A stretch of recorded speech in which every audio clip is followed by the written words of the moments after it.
جنہوں نے نماز کو ضائع کر دیا اور خواہشات نفسانی کے پیچھے لگ گئے، سو ان قریب ان کو گمراہی کی سزا ملے گی۔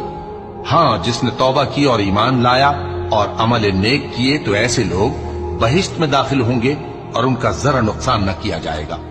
یعنی ہمیشہ کی بہشتوں میں، جس کا اللہ نے اپنے بندوں سے وعدہ کیا ہے کہ جو ان کی آنکھوں سے پوشیدہ ہے۔ بے شک اس کا وعدہ نیکوکاروں کے سامنے آنے والا ہے، وہ اس میں سلام کے سوا کوئی بیہودہ کلام نہ سنیں گے اور ان کو صبح و شام کھانا ملے گا۔ یہی وہ جنت ہے جس کا ہم اپنے بندوں میں سے ایسے شخص کو مالک بنائیں گے جو پرہیزگار ہوگا۔ اور فرشتوں نے پیغمبر کو جواب دیا کہ ہم تمہارے پروردگار کے حکم کے سوا اتر نہیں سکتے، جو کچھ ہمارے آگے ہے اور جو پیچھے ہے اور جو اس کے درمیان ہے سب اسی کا ہے،